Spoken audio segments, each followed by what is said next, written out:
ఇప్పుడు అన్నమయ్య జిల్లా తంబళ్లపల్లిలో ఏదో కల్తీ లెక్కర్ ఏదో తయారు చేస్తున్న ఒక డంప్ ఒకటి పోలీసులు స్వాధీనం చేసుకుని వాళ్ళ మీద కేసులు పెట్టి అరెస్ట్ చేశారండి.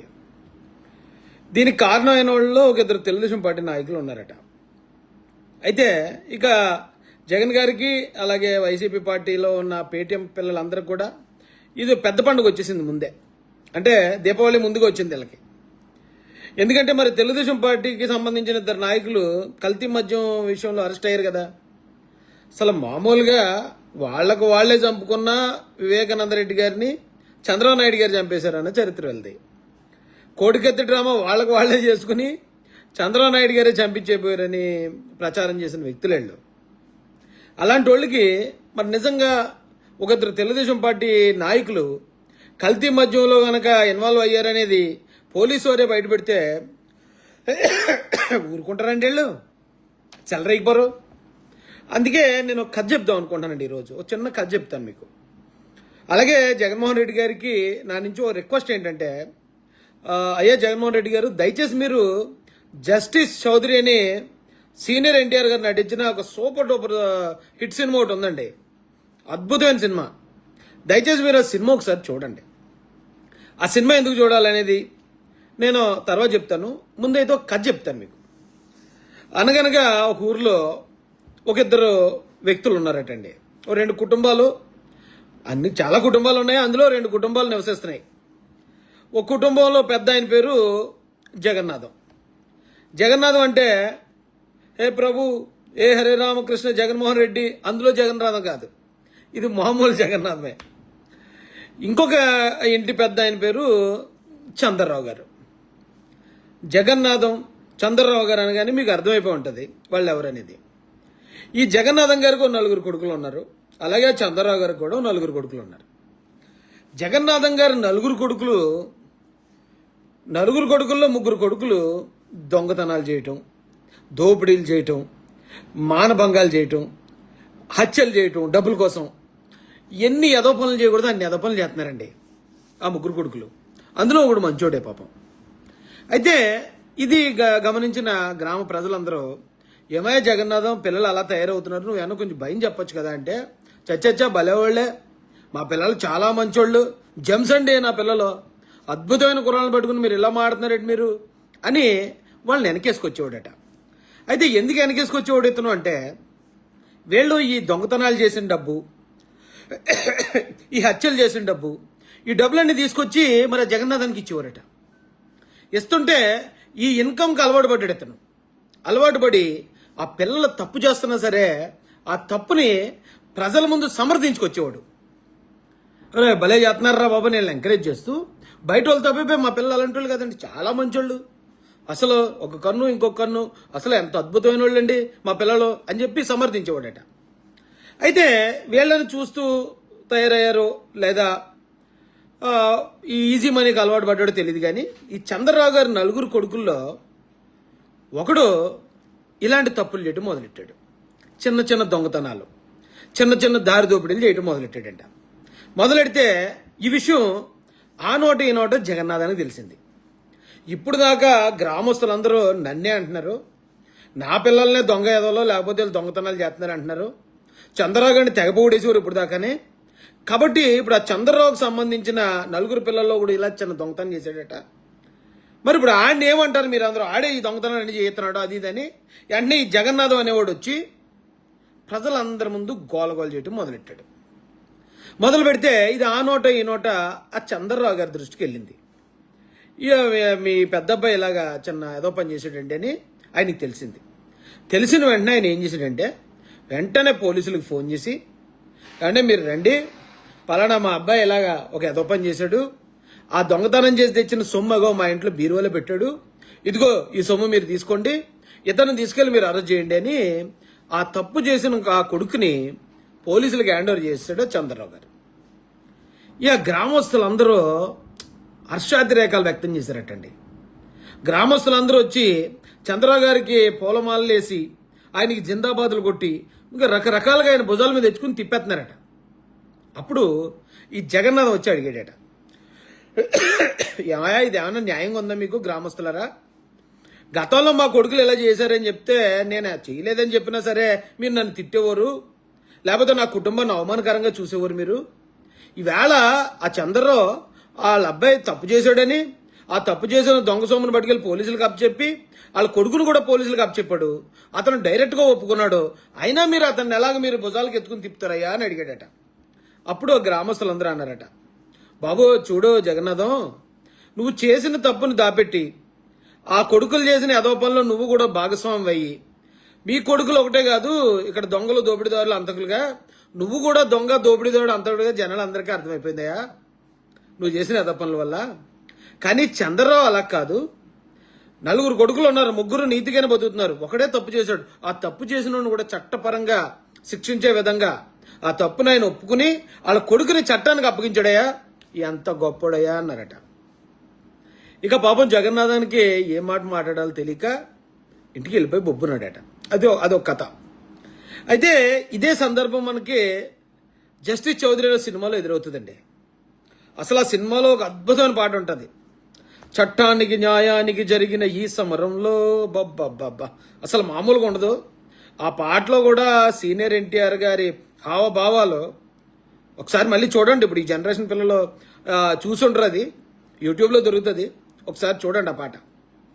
ఏంటయ్యా ఆ పాటకు సందర్భం అంటే, ఆయన ఒక జడ్జి గారు, మంచి పేరున్న జడ్జి. ఇక ఎలాంటి వాళ్ళన్నా సరే, ఎలాంటి క్రూరులన్నా సరే కొమ్ములు ఇచ్చేసే జడ్జి అనమాట. అయితే చాలా మందికి తప్పు చేసిన వాళ్ళకి ఎంత బెదిరించినా నిన్ను చంపేస్తాం పొడిచేస్తాం అన్నా సరే చాలా మంది శిక్షలు చేస్తుంటాడు. శిక్షలు వేసేసే ఆ జడ్జి గారికి వాళ్ళ ఇంట్లో వాళ్ళ కొడుకు తప్పు చేసి దొరికేస్తాడు. సొంత కొడుకు తప్పు చేసి దొరికేసినప్పుడు ఎలా ఉంటుందండి ఇంట్లో ప్రెజరు? వాళ్ళ తల్లి అంటే జస్టిస్ చౌదరి గారు వాళ్ళ భార్య గారు వచ్చి బతులాడేస్తారు, వాళ్ళ కొడుకు బతులాడతాడు, వాళ్ళ కోళ్ల బతు ఎవరెవరు ఉన్నారో అందరూ వచ్చి నాన్న ఈ ఒక్క తప్పే కదా, ఈ ఒక్క తప్పు క్షమించు, ఇక మళ్ళీ ఎప్పుడు ఇలాంటి తప్పులు చేయను, అది ఇదని అన్ని రకాల ప్రజలు తీసుకొస్తారు ఆయన మీదకి. కానీ అప్పుడే పాట పాడుకుంటాడు, చట్టానికి న్యాయాన్ని జరిగిన ఈ సమరంలో కడుపు తీపికి కట్టుబడిన తీర్పు అని చెప్పి ఆయన తీర్పు ఎత్తాడు. అంటే సొంత కొడుకుకే శిక్ష చేస్తాడు. అసలు సినిమా థియేటర్లో ఏళ్ళ గోళ్ళండి. నిజంగా ఒకవేళ ఆ టైంలో కూడా జగన్మోహన్ రెడ్డి గారు అండ్ ఈ వైసీపీ వాళ్ళు కానీ ఉంటే, అగో జస్టిస్ చౌదరి గారు కూడా వాళ్ళ అబ్బాయితోటి స్మగ్లింగ్ మాఫియా చేయించి ఆ డబ్బుతో అతను బాగుపడ్డాడు, ఈ జస్టిస్ చౌదరి కూడా స్మగ్లర్ అని చెప్పి ప్రచారం చేద్దరు, వీళ్ళు ప్రచారం చేద్దరు. అయితే ఈ చిన్న అర్థాన్ని, చిన్న లింక్ని అర్థం చేసుకోకపోతే చాలా తలపోటు.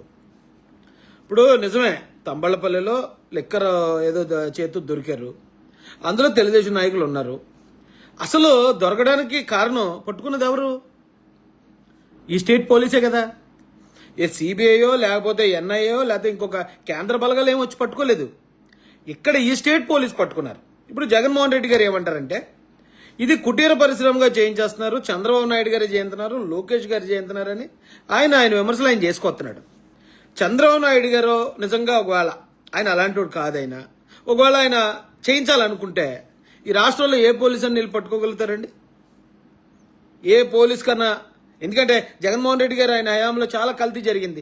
ఏ పోలీస్ అన్న ఎక్కడన్నా ఏ కల్తీ లెక్కరని పట్టుకోగలిగాడా? ఏ వైన్ షాపుల్లో అన్నా సరే ఇగో ఇక్కడ అదేంటి డిజిటల్ పేమెంట్ తీసుకోకుండా ఓన్లీ క్యాషే తీసుకుంటున్నారు, ఇక్కడ చాలా అన్యాయాలు జరుగుతున్నాయి, ఒక్క పోలీస్ పట్టుకోగలిగాడా? ఎందుకు పట్టుకోలేకపోయాడు? వెనకాతలు సీఎం గారు, పెద్ద పెద్ద మంత్రులు వాళ్ళందరూ ఉన్నాడు అప్పుడు వైసీపీ హయాంలో, కాబట్టి ఏ పోలీసులు పట్టుకోలేకపోయారు. కానీ ఇప్పుడు తంబళపల్లిలో జరుగుతున్న దాంట్లో 2 తెలుగుదేశం నాయకులు ఉన్నా సరే పోలీసులు ఎందుకు వెళ్ళి ఆ మొత్తం అదంతా బయటపెట్టి ఎందుకు అరెస్ట్ చేశారు? అరెస్ట్ చేయించడానికి కారణం ఎవరు? సొంత పార్టీ వాళ్ళైనా సరే తప్పు చేస్తే ఇలా ఉంటుందిరా అబ్బాయి అని చెప్పి ఆల్రెడీ ప్రూవ్ చేశారు చంద్రబాబు నాయుడు గారు. గతంలో ఆదిమూలం గారి విషయం కావచ్చు, ఇంకా చాలా విషయాల్లో ఆయన ఎవరో చేపురోళ్ళు కిరణ్ కానీ ఆయన విషయంలో కావచ్చు, తప్పు చేస్తే శిక్షిస్తారు ఆయన. ఆ శిక్షించినప్పుడు ప్రజల్లో ఆయనకున్న ఇమేజ్ అమాంతం పెరుగుతుంది. వాళ్ళ సొంత వాళ్ళు తప్పు చేసినా కూడా ఊరుకోడండి ఆయన పేరు ప్రఖ్యాతలు పెరుగుతాయి కానండి. ఇప్పుడు ఈ బుర్ర తీసుకెళ్ళి ఆయన మీద అంటించేద్దామని వైసీపీ వాళ్ళు లేకపోతే జగన్మోహన్ రెడ్డి గారు వీళ్ళు ఎంత ట్రై చేసినా అది ఎలా పాసిబుల్ అవుతుంది నాకైతే అర్థం కావట్లేదండి. ఇప్పుడు జగన్మోహన్ రెడ్డి గారు మాట్లాడుతున్న కొన్ని మాటలు ఉన్నాయి, ఒకసారి వినిపిస్తాను చూడండి.